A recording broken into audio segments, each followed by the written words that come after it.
I know I made a posting on YouTube on the community page last night, I think. Day before? I don't know. And I kind of feel bad for not making a video for a while, but I've just not wanted to. It's not been on my top 5 things to do. I've not been motivated.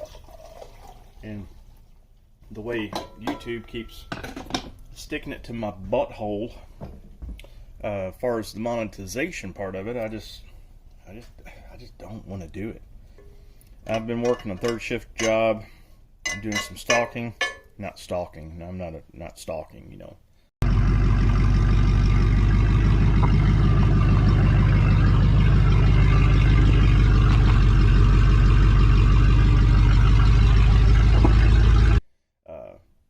A store up in town. It's like 6 minutes away. Money's not too bad. And I figured I need to do something before my fat ass starved. So yeah, I've been doing that third shift, so my sleep schedule has been just totally effed. But I still had to get up early this morning because I got responsibles now. I can't remember if I updated you guys on some of my health issues. And I don't know what's going on. The doctors can't tell me nothing other than the same textbook bullshit. So, here's what happened 4 or 5 months ago. Walking to Jamie. Give me a minute. Coming up a hill. I noticed I had a little jaw pain. I was like, that's weird. Just getting kind of tired easily. So I was like, well, let's go to the doctor and just see. Maybe it's something stupid. Well, they wanted to do an EKG. They come find out I had a left bundle blockage in my heart, which is basically a wiring issue. The cardiologist told me he didn't care about that because 80% of Americans have a left bundle, and 99% of the time it's not that big of a deal. So there's that. Then they come to find out and told me that when I had a CT angiogram done, they wanted to get a really good 3D picture of what was going on. They told me that my heart rate at rest was like 37, which should be, 50 or higher, 55, something like that. So they're like, we don't know what's causing this.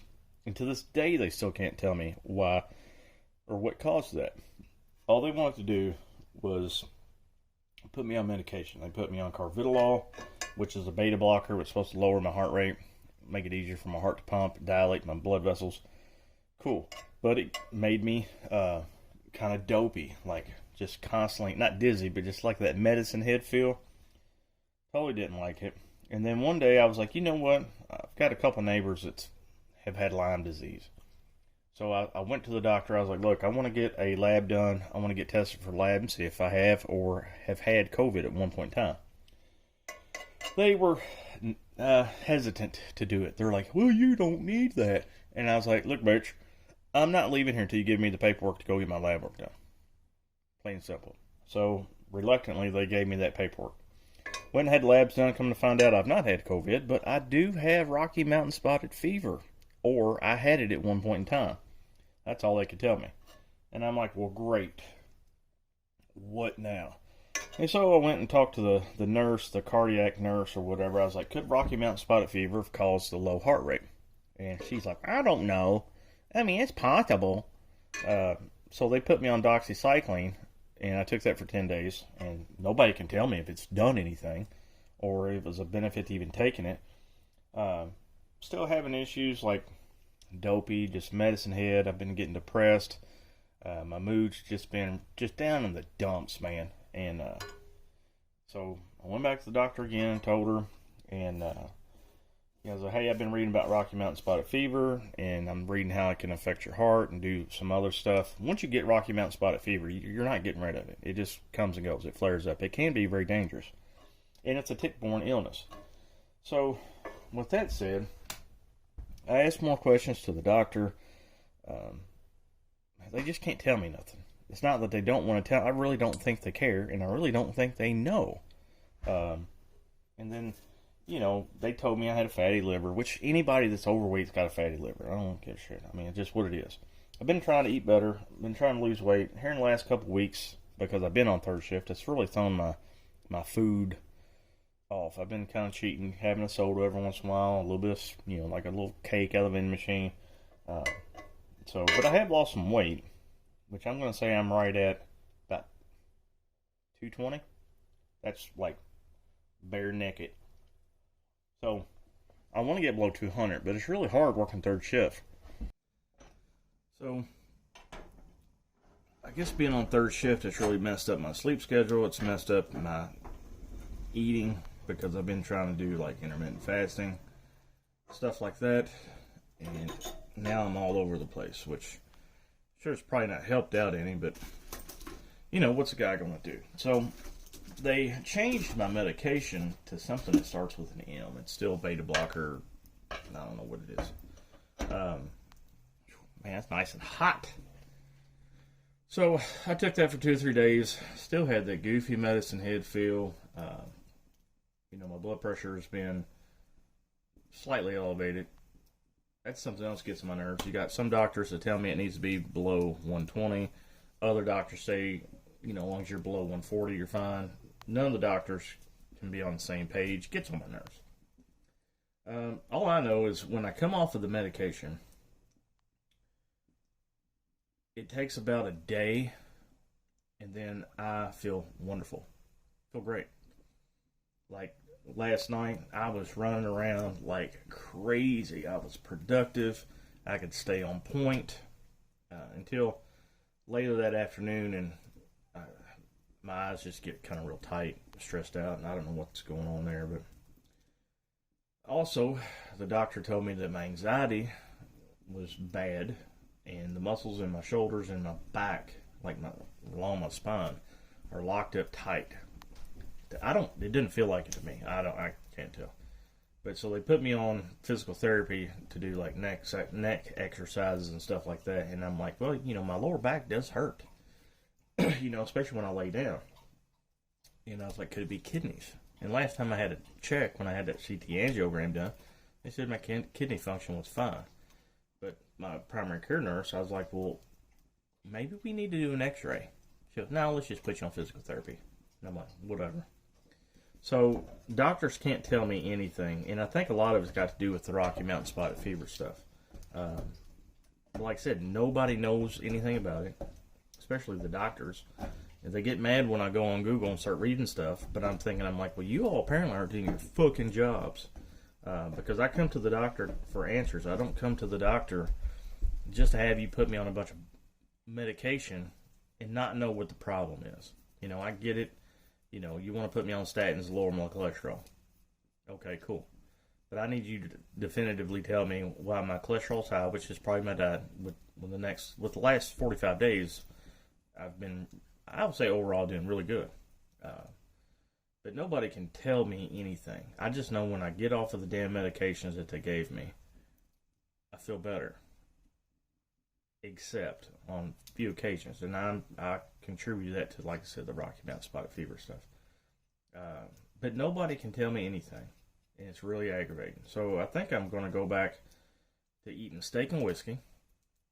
As long as it makes me feel good, I don't care.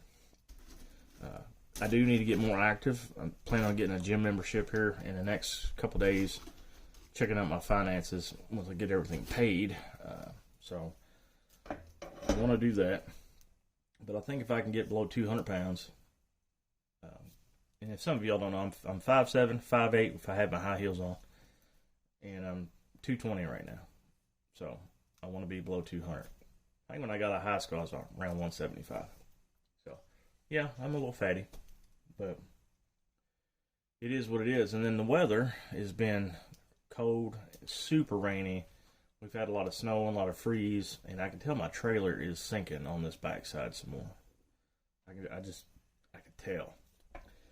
So there's that. I haven't been working on the truck. I've not had it. I've not been in the mood.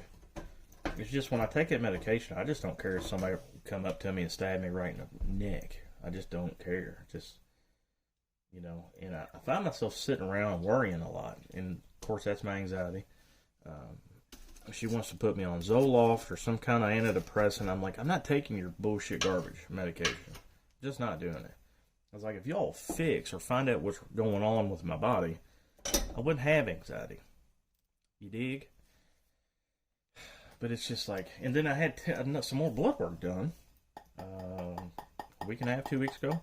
I've still not got a phone call back about that blood work because they said my creatine levels of my blood were elevated for like muscle damage or something like that. Who knows? I don't know. And it's really aggravating because I don't want to just cover shit up with a bunch of medication like statins that has a long-term side effect. I want to know what the problem is, and let's tackle that problem. Let's just not shoot at random targets, you know. And they look at me like I'm plumb ass crazy. And I got in an argument with my cardiologist one time. He brought up the jabby jab, the shot. He's like, have you had that done? I was like, no, sir. Sure haven't. He goes, well, at least we can rule that out as a problem that was causing issues with your heart. And I was like, so are a lot of people having that problem? He goes, yeah, a lot of people have an adverse reaction to it. He goes, but with that said, I have had my shot and I've had all my boosters. And I was like, well, congratulations. Here's a cookie. And then a week and a half later, I was supposed to have a follow-up. I was supposed to have a follow-up with him about a month later. And then a week before that appointment, his office called and said that he had COVID and they had to push me out. So I'm like, how's that shot working for you, pal? So yeah, I'll never be doing that. I don't care what they do. Coffee time. So that's everything that's been going on in my life. Just been working and trying to figure out this stuff. And I'm seriously considering that just not even paying attention to the doctors anymore. I'm tired of going to them. I'm tired of having them tell me nothing. I'm tired of them not having solutions to what the problem is. And I'm tired of them not even being able to tell me about like the Rocky Mountain spotted fever stuff. And it's kind of important, you know, because it was 30 minutes after they told me my blood work results, I got a call back from Frankfurt with a big medical agency, because Rocky Mountain spotted fever is a traceable disease. And I believe it's a bacteria transmitted from ticks. And y'all know I've got ate up with ticks over in the summertime. I still got scars on my legs. I thought it was probably the reason why I was itching so much. I thought it might have been poison oak or poison ivy. And it clearly could have been Rocky Mountain spotted fever. And a lot of people have died from it, have not been treated. And that's something, they're like, we don't know how long you've had it. So I'm like, well, if you don't know how long that I've had it, haven't you, or shouldn't you be looking into the things and the problems it could cause to see if all those things are good? Oh, we don't know. That's all I get. And I'm about ready to just tell them all to kiss all off in my ass. Right on the pink eye. It's so aggravating. I'm tired of not being myself. I'm tired of not being happy. And taking that medication and it's a very low dose. The carvedilol was like 3.25 milligrams. And I don't know. And they're like, well, you shouldn't have allergic reactions. I was like, well, tell that to somebody that's got a bee allergy or a peanut allergy. They eat like a half a peanut, or they eat something that was a peanut just touched. And these people need an EpiPen to the chest. So now tell me 3.25 milligrams can't cause problems in some people, you know? But who knows? I don't know. I'm just aggravated. I'm tired of it. Tired of not being myself. So, but anyways, like I said, I've not done a shit to the truck. I don't know when I'm going to. Just not feeling it.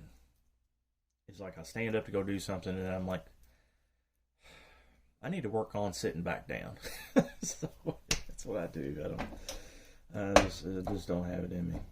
So, as my buddy told me, he goes, well, you just need to unfuck yourself. And that's what I'm trying to do. I'm trying to figure all this stuff out. So, but anyways, folks, with that said, I hope you guys have been doing okay.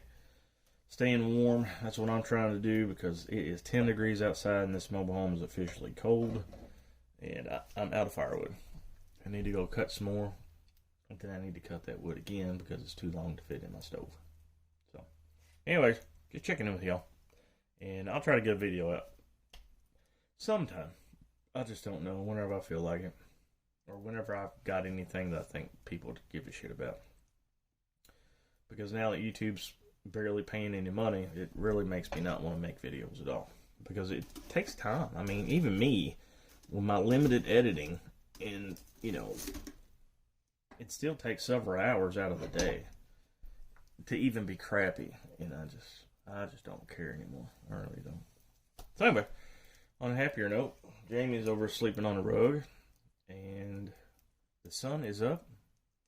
I'm going to try to be productive. Maybe run the vacuum. I don't even want to run a vacuum. I don't give a shit. Somebody come in here with a wheelbarrow full of dirt, I just kick it around. I just don't care. So, anyways, I will see you all in the next video. Hopefully it will be something worth a damn. So, see you.